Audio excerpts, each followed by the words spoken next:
honored to be here. Is the mic okay? Is it working? Is it kind of cutting in and out, or is it no? No. Oh, okay. Wait a minute. No. What if I just projected too? Yeah? Does that work in the back? Yeah. Yeah? Okay. Let's not worry about this thing. We'll get close. So, Thais, thank you. And thank you, everybody. I've met the most thoughtful people here today. I've just been so, I've had these amazing conversations all day long, and I feel really lucky and blessed. This is an amazingly thoughtful group of people. And that's great, because I have some very important questions. It's true that I run an arts nonprofit that only supports socially engaged art. So I'm going to talk a little bit about what A Blade of Grass is and kind of the work we do. And I want to organize this, though, because of the moment that we're living in, around two really important questions that I think about all the time. And I'm hoping, this is a kind of big crowd, but I'm even hoping that you guys can help me answer the questions and just blurt out things, and we can have more of a dialogue than maybe sometimes this feels like it's okay. I'm giving you explicit permission. I'm asking. I'm wondering, what is the role of imagination in a democracy? And I'm also wondering how broadly we can define art and the creative process. And I'm wondering what kinds of roles the artists can play. So, just to go back in time, I want to start by talking about what I do. A Blade of Grass is the first arts nonprofit that only supports socially engaged art. And by that we mean artists who are actively enacting a social change, as opposed to representing a social change. So there are a lot of artists who are making work with political content, like a painting about environmentalism. That's great. But what we really focus on is artists who are working with other people directly in communities, in leadership roles, to make a change happen, right? So this is an example of a project that we support. It's the artist's name is Suzanne Lacey, and and the project is called De tu puño y letra. And what happened was, Suzanne collaborated with a huge stakeholder map in Quito, Ecuador, to amplify the reach of a project that was started there in 2013 called Cartas de Mujeres. And Cartas de Mujeres collected stories from women about violence that was enacted upon them, right? So it told stories of rape and abuse and living in fear, of the men in their lives. And so what Suzanne did was she launched a project that took about 2 years.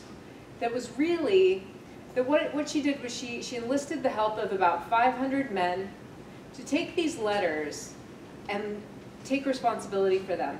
And by taking responsibility for them, she meant engaging in lots of workshops around masculinity in Latin America, and what masculinity meant to them, and how they might change themselves and change the other men in their communities. And this workshop and learning culminated in a public performance in which each of these men took a letter and took responsibility for it and read it in this beautiful environment, which is a bullfighting ring. Stunning project. But the point, of course, is not simply to represent violence against women, it's to really change it. Whoa. Sorry, this is a new thing I'm trying. It doesn't always work. Okay, so we do this in a variety of different ways, right? So the fellowship itself, hold on. Okay, sorry. New technology for me. So what does A Blade of Grass do? We do this work mostly through a fellowship project, through a fellowship program. We do a nationwide open call every single year. We get about 500 applications. This year we got 589 projects all over the country. All kinds of artists who are thinking about enacting change in their communities. From this, we pull 8 projects to be fellowship projects. We give each project $20,000 in direct support. So we do serve a direct philanthropic function. But we also do a lot of work presenting and telling stories about and learning about these projects because they're happening out in the world. So, you know, when you're working like in a bullfighting ring or making workshops in Quito, Ecuador, right, like that project doesn't fit into a museum or a gallery. So one of the things that we're really trying to do is rethink how you look at art, you know, when it lives out in the world and it's made up of experiences with other people. One of the things that we do is we do a series of short films, and we do ethnographic field research for every single project, and we do publication, and we bring people to the projects, and we do public programs about the projects. If you want to learn more about socially engaged art, look at our website. It's got tons and tons of content. Some of the content that we have is short movies, so I'm going to show you that. This is a trailer for this last year's series. Oh, can we get the lights? Is that okay? Yeah? For just 2 minutes, yeah. Right here. It was right there. You bring that baby down here, let's do that. When to carry you. Artists have a relative luxury of being able to work with ideas. And therefore, I think I have a real responsibility to make work that embodies people's biggest dreams and aspirations for radical, fundamental change. Todo el mundo tiene derecho de recibir pago por su trabajo, no importa si tiene papeles o no. Men can participate in the public conversation on violence against women and families.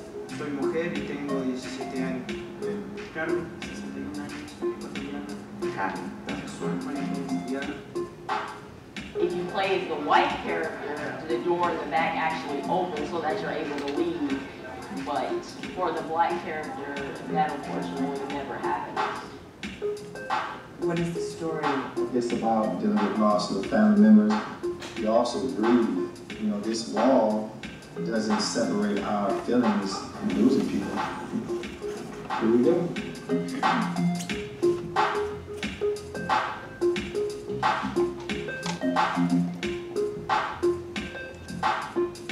What conversation do you want to start? What if, like, clean water is a human right? What if food could be that way too? What does it mean to love in a time of massive frustration? What does it look like to engage with rage in a way that's really productive? Like, what does greed look like? What does a complete disregard for the health and well-being of the environment look like? If all this happens around here, and nobody ever hears about it, it's like it never happened. And now it's all gone.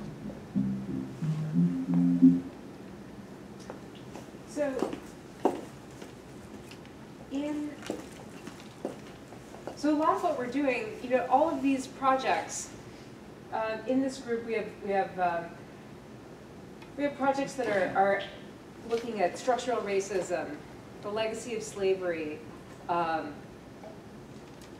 They're working with technology in a couple of different ways, working with lots and lots of different communities, working with immigrants, working with people who are working with healers, you know, working to imagine a different future with other people, right?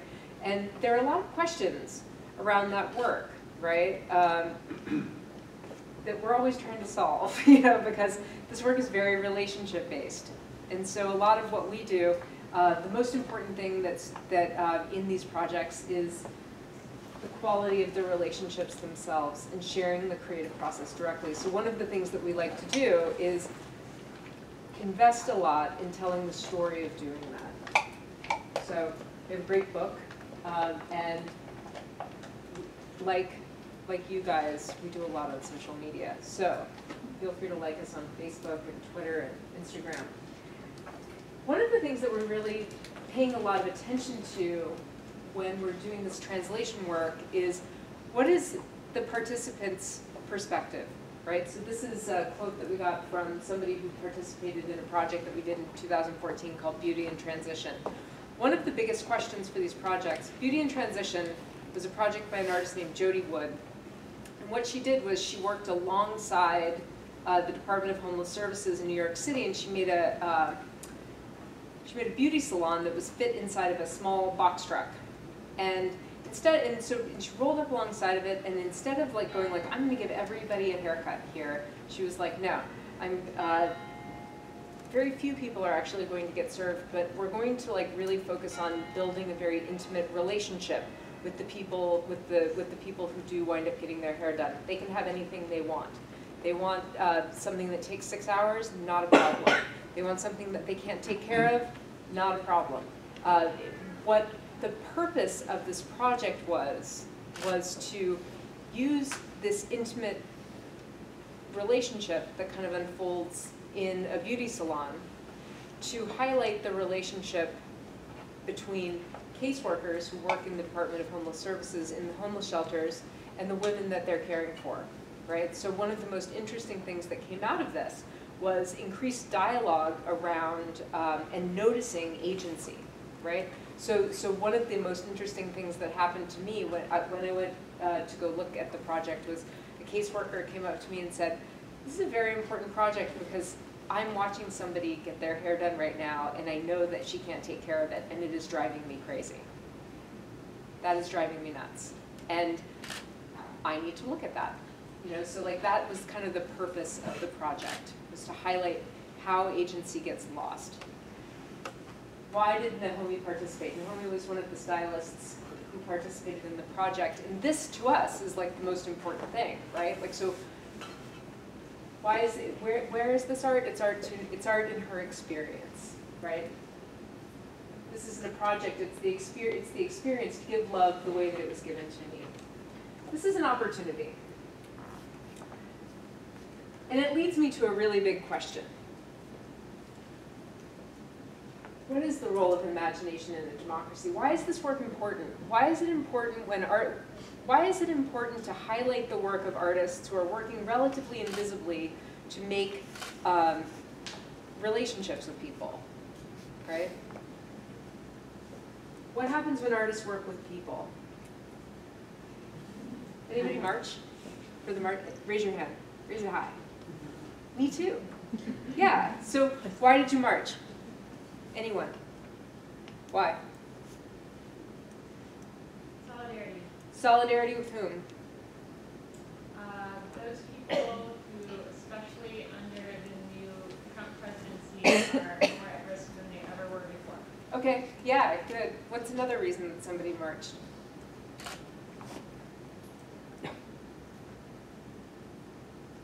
One of the encouragement of having my body be surrounded by all these other bodies, people who were in the fight together. Yeah, I'm going to amplify that for the back of the room. So the encouragement, you marched for the encouragement.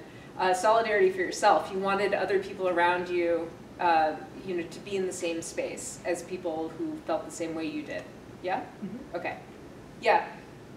Social actions of a person or a group subjected to an injustice are intended to allow them to escape from the injustice. Socially integrating disapproval of new ideas against American justice and values will once again unite our nation, and it's our job to be activists, not pacifists. Huh, okay. Well crafted. Very nice. Anyone else want to throw out a reason? Yeah. Why not? We need to be heard, and we are grateful to be recognized. Yeah, totally. And so one of the things that's kind of interesting, right, is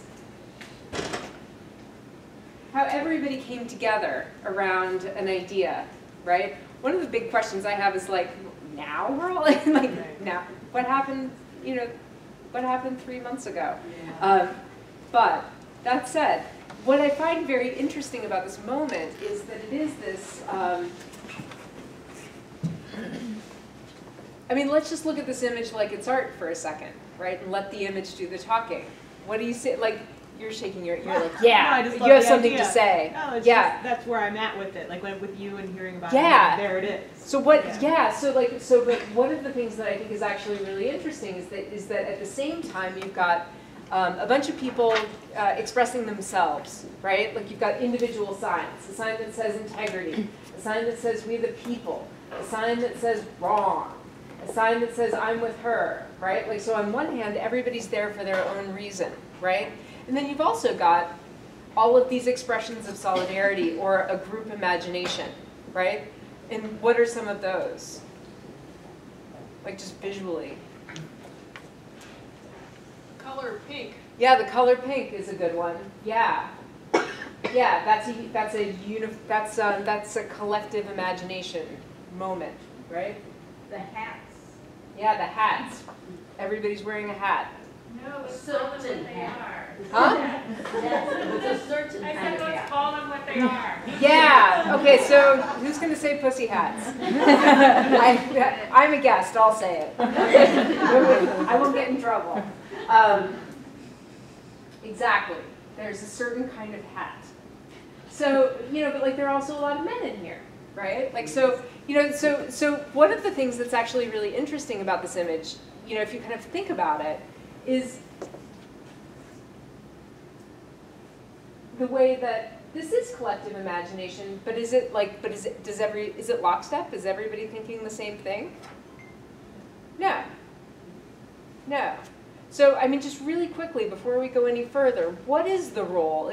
Because we all have come to democracy with different ideas, what is the role of imagination in democracy? What do you guys think? Why do we, is it about, yeah? Because if we can imagine it, democracy allows us to make it happen. If we're free to have an imagination in democracy. Yeah, that was great. Can you say that really loud so that the back of the room can hear you? It's so good. That democracy allows us to have an imagination because if we imagine something, we can put it forth and like make it happen because we're in a democracy. Absolutely. Yeah. What else? Yeah. I feel like imagination in regards to democracy is what would drive policy change, and not just social change. It's what would actually make a legality change. Yeah. Yeah. My inclination is to look at this and think, this is somebody saying no to an idea. There's a lot of people saying, no, we don't like that. But the role of imagination would be, here's the thing that we can say yes to. Which Yeah. The positive alternative. The positive alternative. You're absolutely right. Yeah. For me, the imagination in democracy is about imagining someone else's life, someone else's lived experience, so that policy can be crafted from more than one point of view. Yeah, that's great. So like thinking about people who are different than you and making sure that you're being inclusive. Yeah. And just to find different ways to communicate, different channels of communication to communicate ideas that might be heard by other people. Yeah, absolutely. I mean, I think that, and yes, absolutely. Any other, you guys are great. Can you all be on my board? So, we'll see if this works. Wait, hold on. I have to find...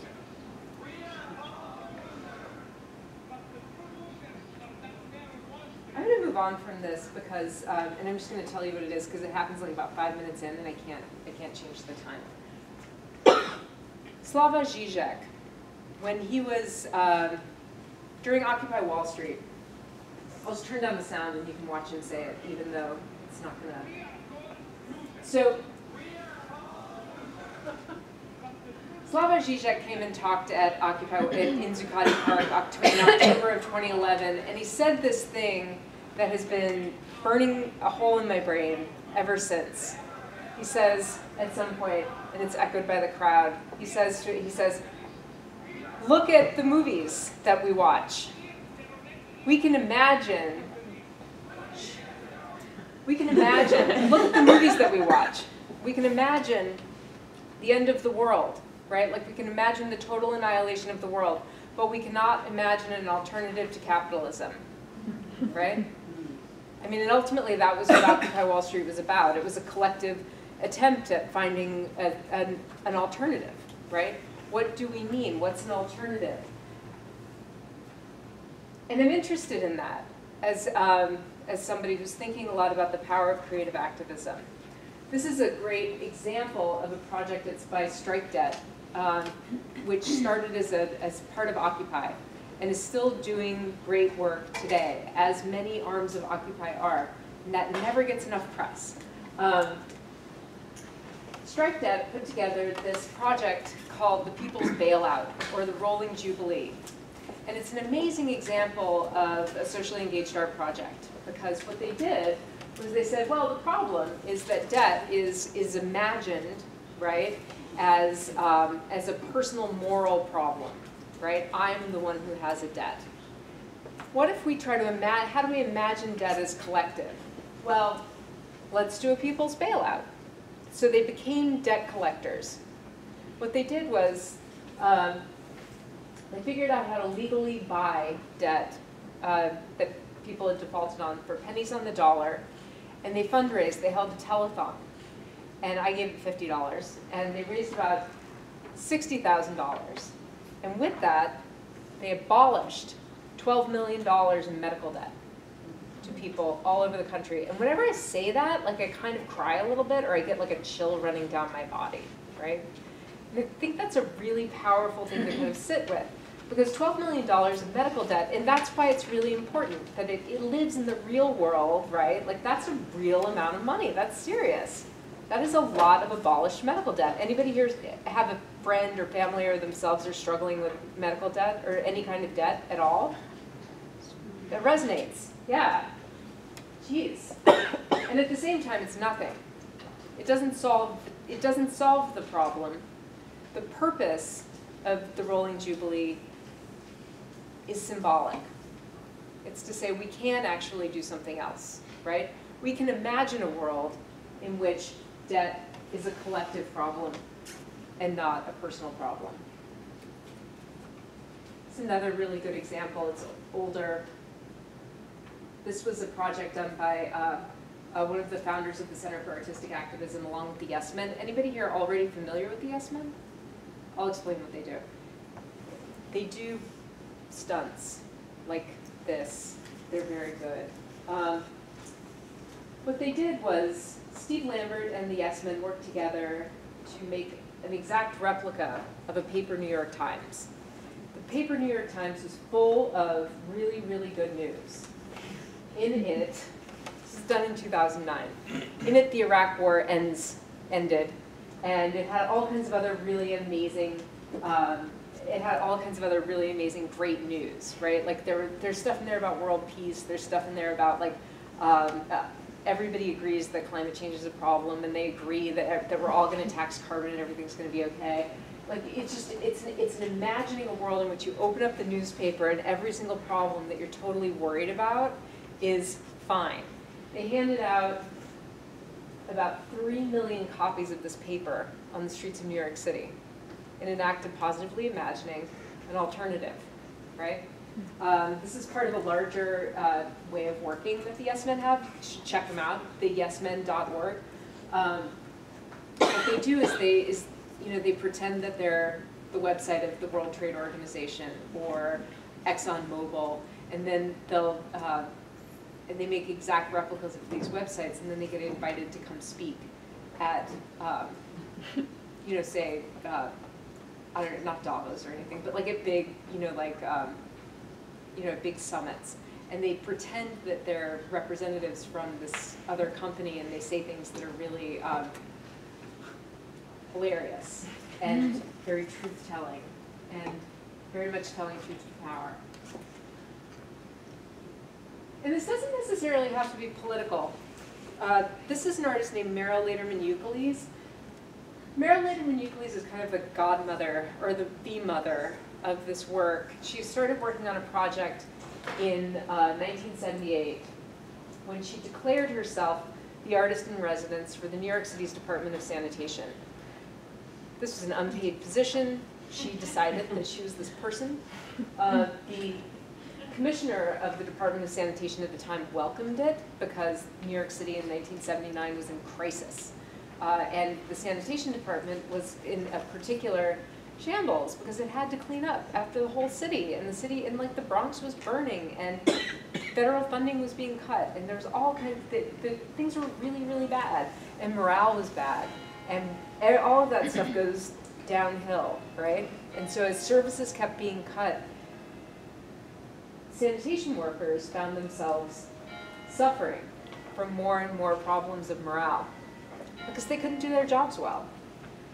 Meryl Laderman-Euclides decided that she was going to be the artist in residence and that she was going to make a a body of work that she is still working on to this day that explores and expands on the perspective of the sanitation worker. And a lot of this was about, and it started with a piece called Touch Sanitation, in which she just touched every single sanitation. She touched and shook the hand of every single sanitation worker. And she didn't just touch them, she listened to them. And she asked them questions about what people call them when they call, and she found out that sanitation workers were called a lot of names, for example, and she made a whole big piece about that. And she found out that sanitation workers made pretty good money even in the 70s, but they didn't have they felt like they were underappreciated, right? And that their dignity, that they took a hit on their dignity. And so together, working in collaboration with sanitation workers, she made projects that uplifted their point of view, right? So when you're in dialogue with these folks, you wind up making a parade, for example. This is a public project that was put on by Creative Time in the 80s, early 80s. You wind up making a parade that is about the people and that honors the people who clean up after the parade. You know, like that's beautiful. This is another example of a project that's an ablative grass project. It's artist's name is Dred Scott, and he's working on a project called Slave Rebellion Reenactment.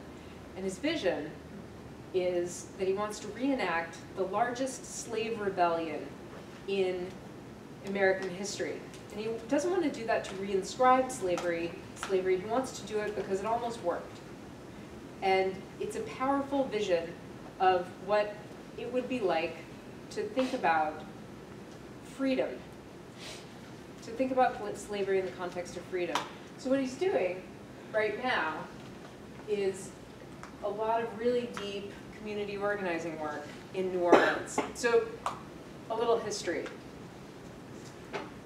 In Laplace, Louisiana, just outside of New Orleans, just to the north, there was a slave uprising in the 1830s. About 500 slaves gathered and basically marched more or less quietly for about 30 miles to the outskirts of New Orleans, where there was a battle, and many of them were killed.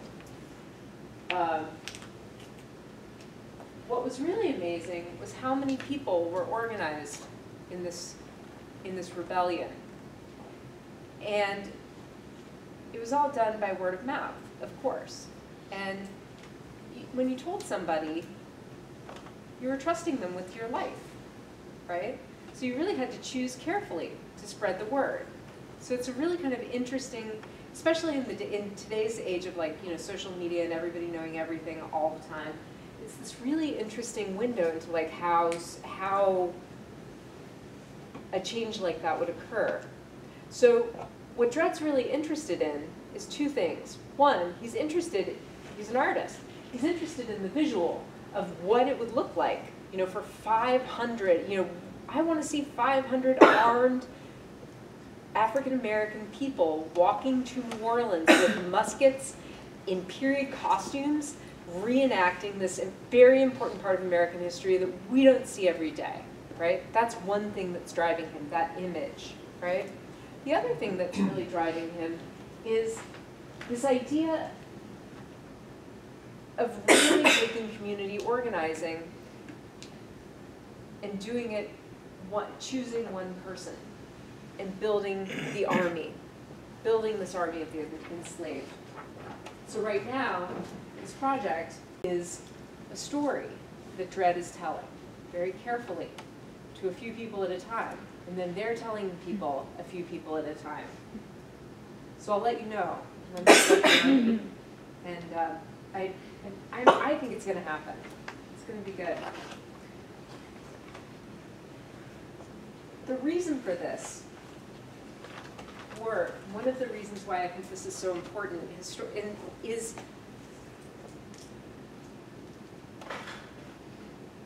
really summed up very well by this quote by Bertolt Brecht. Does anybody here already know who Bertolt Brecht is? Yeah. Okay, good. So Bertolt Brecht is a theater, sorry, hold up.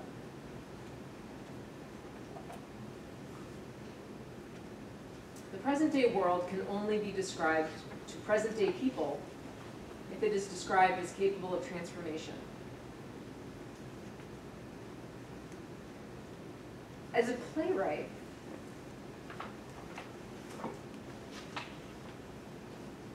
I think that Brecht, well, let me put it to you this way. You guys are so great. What do you think it means?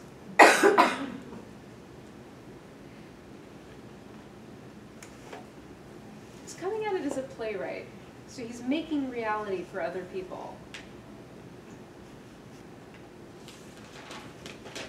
And I think he's thinking about it in terms of his responsibility, his social responsibility. Yeah. A big thing, I really love Bertolt Brecht. Yeah, good.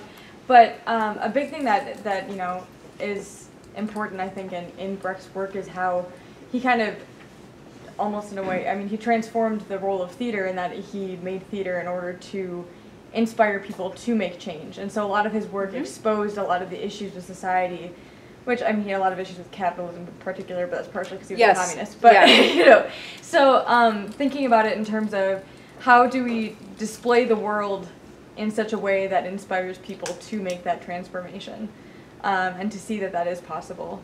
And so, like, a lot of people will look at Brecht's work and think that it's very dark and think that it's very, but I think that it's dark in a way that I think also gives hope of that transformation.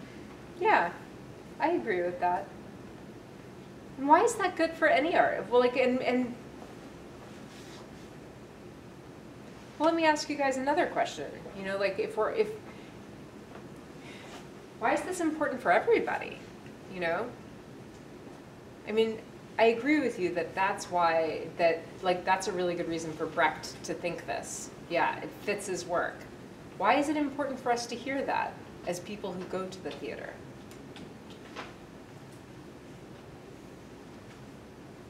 Yeah. Well, for people who go to the movies, it's important because we can start making movies about potential and not the apocalypse. Yeah, potential instead of the apocalypse. Yeah, totally. Yeah, somebody else had their hand up.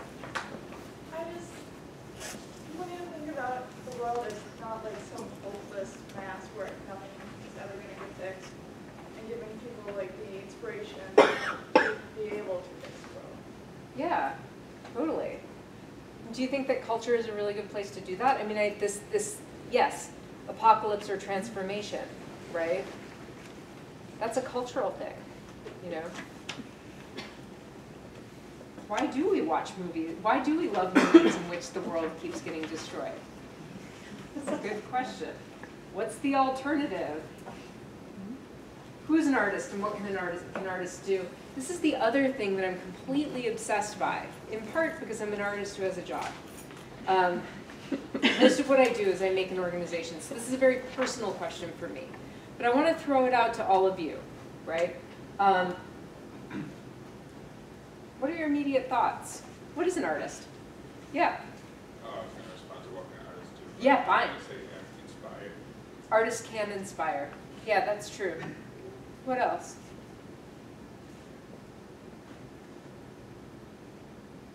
Go for it. They make something out of nothing. Ooh, they make something out of nothing. I love that. What else? Yeah. I agree with him that artists inspire people by using creativity. Yeah. Do you think everybody's creative? As artists, I think it should be. Artists should be. Yes. Yeah. No, that's true. But what about like everybody? What about somebody who doesn't call themselves an artist? Is everybody creative? Yeah.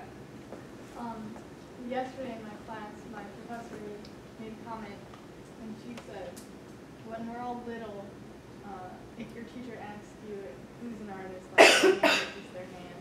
But like now, that we're in college, like she'll be like, oh, who's an artist? Who wants to draw this picture? And no one raises their hand. Yeah, what's that about? Yeah, I think about this all the time.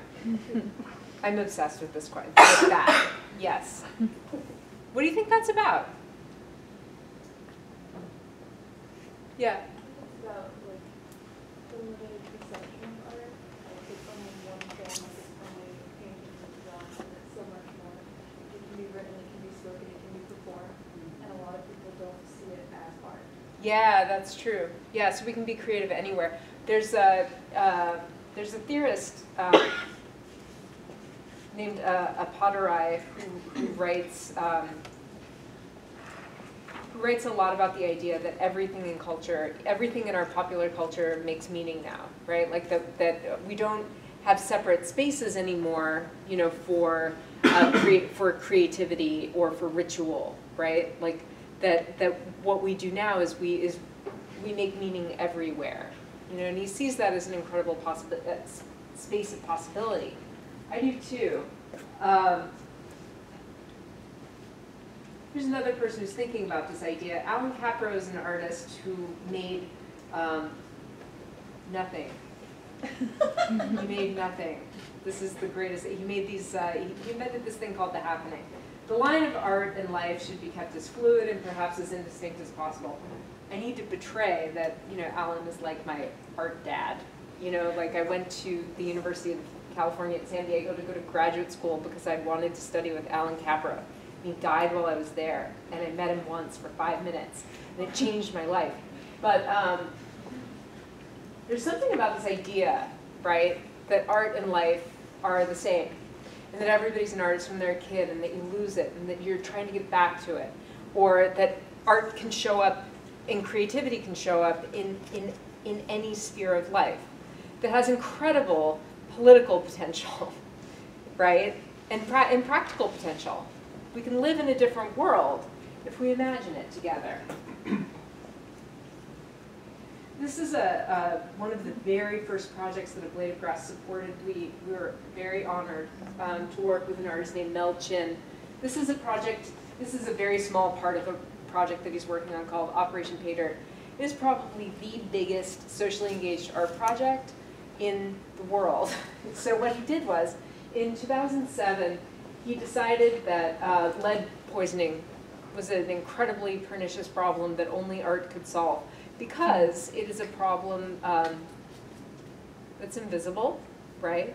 And that is very much related to, it shows up with race and class in a really, really big way. More resources show up, the more privilege you have in our culture. And because it's fixable, right? So he started working on a series of initiatives. The first thing he did was he started working with a bunch of soil scientists at the EPA, and he kind of worked with them to make a very relatively inexpensive way to treat soil that had been that had lead in it. It's called treat, lock, and cover. And this is a protocol that he worked as an artist with the EPA to develop and then pilot, right? And then what he did was he said, well, I've got a solution, treat, lock, and cover. He's very you know, it's a space where you can speculate a lot, right? So he's like, I've got treat, lock, and cover. I'm working with the EPA. Now what I need is, I just need a lot of money, right? Because really, the problem with, is not that we don't have a solution. The solution was pretty easy to get. I'm an artist, I just went and got it, right? The real problem here is that we don't have any political will, we don't have any, we don't have a budget line for this. So what I'm going to do is I'm going to make an initiative called the $100 Bill. This is Operation Pay Dirt. And what we're going to do is we're going to teach people about lead poisoning, and we're going to do it in a way that builds money. So these are all fake $100 bills or $100 bills. And the goal is to draw on them and then send them to Mel. Mel treats them like they're real money, and he puts them in a bank that he used to be like a real bank vault. And then, so he collects them and he puts them on pallets, and he's going to ship them all to Washington, D.C. and exchange them for a line item on the federal budget for lead remediation. That's never going to work on a practical level. Like, Mel and I have gone back and forth about this. But, well, because the federal budget is really political, right? Like, so then it becomes this interesting negotiating process, right? So, like, you know, you can actually make that kind of appear in a lot of other ways. You can get like HUD to take care of it. You can turn it into, you can work on it at a local level, right? Like, that's actually a really powerful local initiative. So one of the things that we worked on with Mel is doing more local initiatives in Cleveland and Houston. You know, they're going all over the place right now. Into places where there is a lot of lead, and using this $100 bill as a sort of a visual petition, and using it as a very powerful community organizing effort around a topic that is uniquely difficult to get people to care about, right? Like, so just one quick number, you know, one group for like lead safe homes that Mel and his team were collaborating with, they sent around a petition and they got like less than 2,000 signatures, right? This has collected more than 600,000 funders. Art is fun. Coloring is great. You know, this is a great opportunity to learn. What is art and what can artists do? This is a petition. This is lobbying. Well, no, I'm not supposed to say that. Sorry. It's lawmaker education. This is lawmaker education. This is a project that we also worked on in 2014 called Sex Ed. It's a very small, again, it's a very small part of the project. So Sex Ed was a project that's done by two artists named Noreen Letty and Liz Slagus, right? And what they want to do actually is change the ways sex education is taught in all the public schools in the country. That's their goal. That's their definition of success. They think that sex education is going to work better if it includes topics that are relevant to sex, like pleasure and consent and what makes a healthy relationship. And if it's more dialogical, right? So what they do is they use an art-based curriculum. They've developed an art-based curriculum in which they make art projects as a part of sex education curriculum in a couple of high schools in New York City. Why is this an art project? Any guesses? So they can get it under the radar? Yes, so they can get it under the radar. What else? I was going to say because sex is a form of expression. Oh yeah, okay. Sex is a form of expression. That's true. That's why it works. Why art works as a way to kind of explore these issues for sure. Yeah, to get it under the radar. It's a scary topic. Talking with teenagers about sex. Ooh, no. But if it's an art project, it's a space of possibility. But what they're really But what they're really working on is a National Science Foundation grant that turns this into real curriculum. So behind this fun art project, right, you have a structure that is really credible, right? Like they have an advisory committee that's filled with like lots and lots of sex educators and health educators and people who are really doing advocacy and activism to change things. This project is passing through the state of art. It's like a chrysalis. This is another project by Suzanne Lacey, who's kind of amazing. She's the other Mira Latimer Nuclei. She's been doing this work since the 70s. And this project is called 17 Days in May, and what it does is it maps all of the rapes that happen in the Los Angeles metro area. And what this does is it's a very important community advocacy and sorry, I said advertising, that's not what I meant at all. It's a very important advocacy and visualization tool, right, for understanding the scope of a problem. So you can watch this over time. And it's and it is an artwork. I mean, it's an object on a wall that's visual. But every time she does this project, she attaches it to a lot of programming that activates the police force and that activates a local activist community and that winds up really serving a lot of very specific community organizing goals in the neighborhood.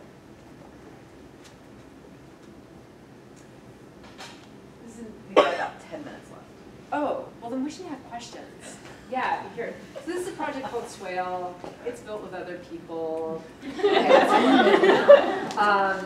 so let me see if there's anything that, yeah, this is fine. Let's leave it here. Yeah, I went from being an artist. This is just another inspiring quote. This is an artist named Jeremy Deller, who's another person who kind of made that transformation, from making objects, to making things in the world. I think it's a great place to end.